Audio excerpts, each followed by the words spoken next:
Depuis la révolution de 79, beaucoup de nous, moi j'avais que 18 ans, mais on était révolutionnaires, on était contre la dictature du Shah.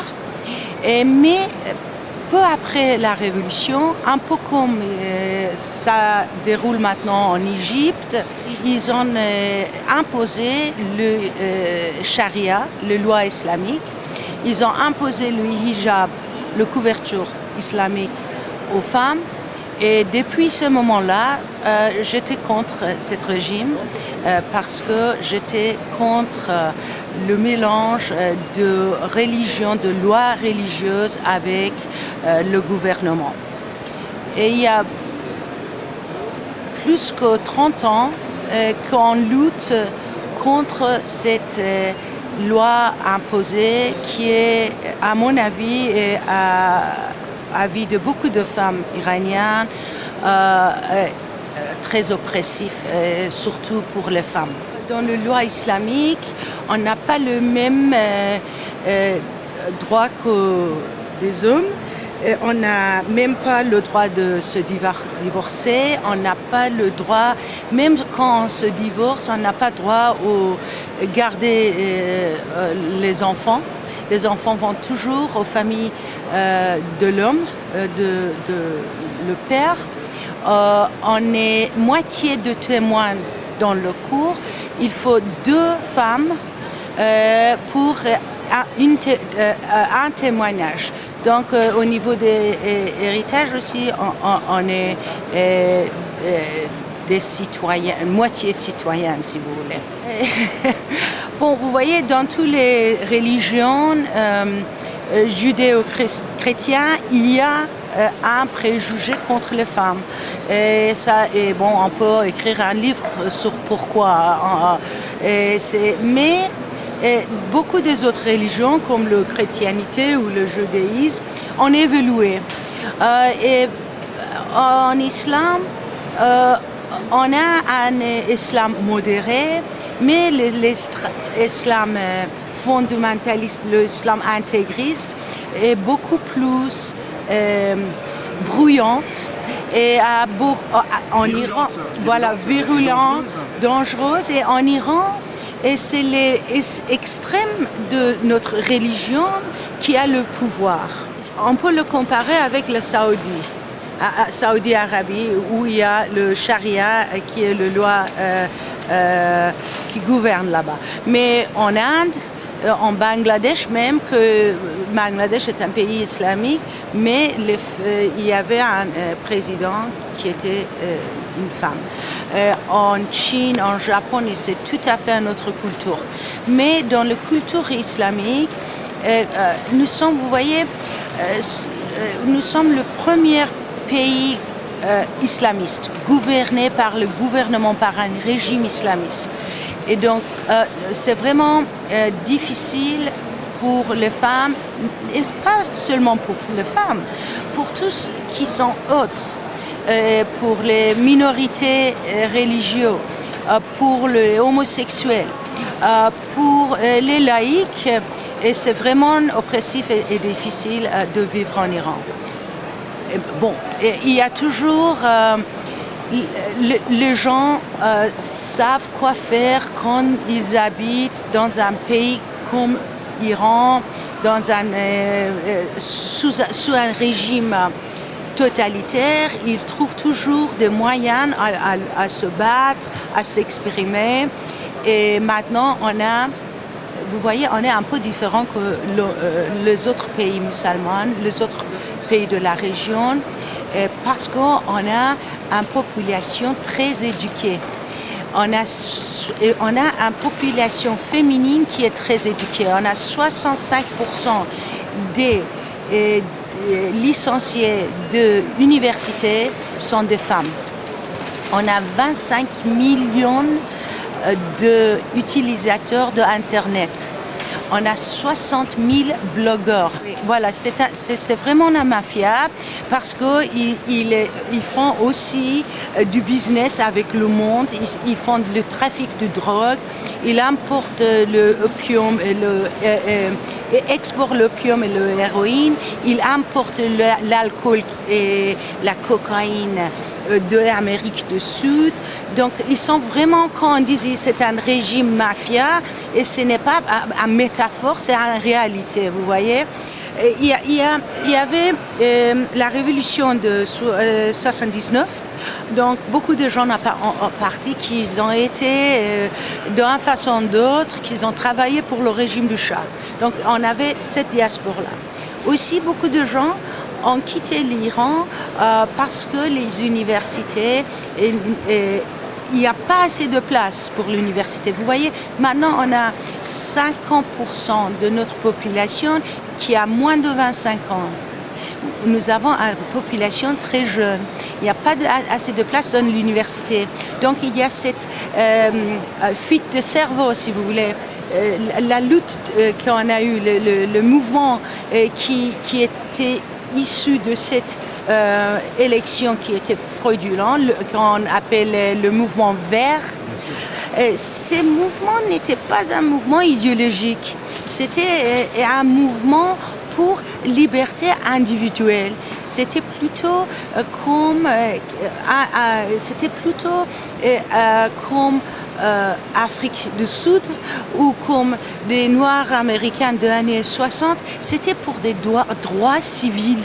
C'était une lutte, un mouvement qui demandait juste d'avoir compté le vote correctement et de pouvoir exister dans une sorte de démocratie. Mais ils ont été battus violemment. On avait beaucoup de morts, presque 400 jeunes étaient tués. Les plus grandes universités, l'université de Téhéran, avec beaucoup d'activistes et étudiants, étaient attaqués. Et on a toujours beaucoup de jeunes, beaucoup de leaders de mouvements qui sont en prison. Ils ont torturé. Il y a vraiment un terror. Vous voyez, c'est un régime qui existe parce qu'il fait peur.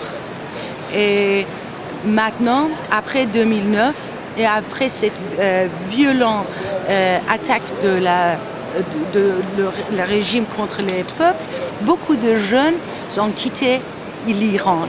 Donc on a une nouvelle vague des exils, de diaspora. Le Grand Bazar, c'est un grand bazar à Téhéran. En 79, c'était le commerçant de cette bazar. C'est vraiment très très grand. C'est tout un arrondissement presque. C'est des commerçants iraniens. Voilà, les commerçants ont été très liés. Le bazar était toujours très lié à la mosquée. Et c'était l'argent de bazar qui soutenait la mosquée dans l'histoire d'Iran, ou même de la région. Quand on a eu la révolution contre le Shah en 79, le bazar était derrière le mouvement d'opposition religieuse qui est Ayatollah Khomeini était le tête. Mais cette fois-ci, le bazar n'a pas soutenu le mouvement vert. Pourquoi ? Parce que à cause de ces liens traditionnels aussi avec la mosquée. Vous voyez, ils se marient, le bazar et le mosquée. Et c'est une famille. Le bazar est un peu partie de cette mafia qui est des moullas et des bazaris. Et leur intérêt est très lié et très connecté. C'est pour ça que le bazar a eu peur de soutenir les jeunes qui ont lutté contre le régime après 2009. Le bazar, peut-être, il voudrait une réforme. Et si l'élection a passé et le Moussavi, qui était le candidat réformiste que tout le monde, même moi, soutenait, s'il était président, bon, ça va pour tout le monde. Mais il ne veut pas un changement de régime parce qu'ils ont peur de perdre leur intérêt pécuniaire. Il faut savoir qu'en Iran, le seul pouvoir, c'est celle de le grand ayatollah Khamenei, qui est le leader, on dit supreme leader, rahbar, de la révolution. Avant Khamenei, c'était Khomeini lui-même qui était le rahbar, et dans un régime où le charia, le droit religieux, c'est beaucoup plus important qu'autres lois civiles. C'est le grand ayatollah et c'est son parole qui marche. Et lui, avec son fils qui est aussi très il a beaucoup de pouvoir. Il est le dictateur de régime, c'est lui qui règne. Le président Ahmadinejad, par exemple, ou avant lui Khatami, n'importe quel président ne peut pas vraiment faire grand-chose. Et même il y a dans le pensée populaire, il y a une connaissance des moullas qui on dit, bon, ils disent ça sur le pulpit, quand ils donnent le serment, mais quand il va à la maison, il y a la prostitution est énorme maintenant en Iran. On a même des filles iraniennes qui vont à Dubaï pour faire de prostitution. Il y a aussi, dans le pensée iranien, tout le monde pense que les moullas sont les grands fumeurs d'opium, qui est très facile à trouver en Iran. Ils fabriquent de l'opium. Et les jeunes font aussi des drogues, ils ont des booms, ils ont même vous voyez, je veux dire que l'Iran est le premier pays post-islamiste de la région. Ça veut dire que les jeunes ont marre d'islam parce qu'ils ont eu l'islam imposé avec telle force qu'ils sont dégoûtés. Et c'est pour ça qu'ils cherchent dans l'histoire d'Iran ancienne pour trouver leur identité. Ils sont beaucoup plus fiers de leur identité avant l'islam persan que l'identité islamiste. Et maintenant, à cause de ça, à cause de cette dégoût de la religion, il y a un certain nihilisme qui existe dans les milieux des jeunes. Et ils sont très libertins dans leur propre vie privée. Mais il y a toujours cette peur d'être arrêtés. Ils ont déjà fait une révolution. On est post-islamiste. On veut changer un régime islamiste. Pas de faire une révolution islamiste comme ils ont fait en Égypte. On est dans un autre niveau de développement, si vous voulez, au niveau pensée politique.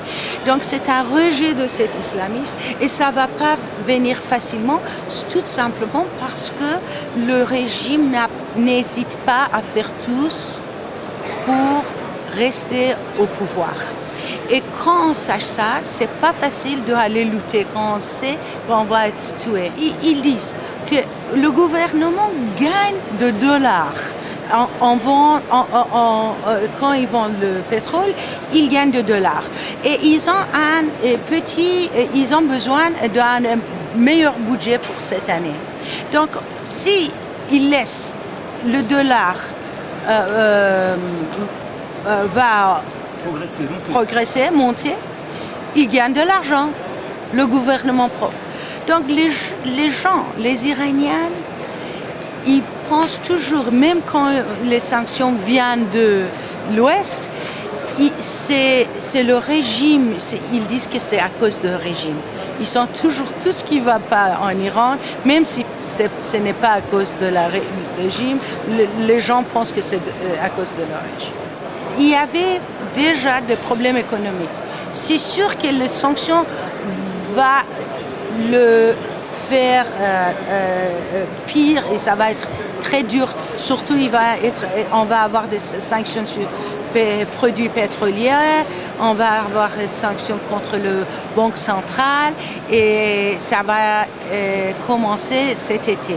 Donc le régime va sentir la pression. Mais il y a des gens qui pensent qu'après, si les sanctions ne marchent pas, on va avoir une guerre. Mais moi, je pense que ce régime est très malin. Ils sont pas... Bon, ils disent, le rhétorique, si vous voulez, est très violent, mais en réalité, ils sont pragmatiques et quand ils voient que leur intérêt est vraiment en danger, leur intérêt financier, ils tournent à veste. Et moi, je vous jure qu'ils vont faire ça.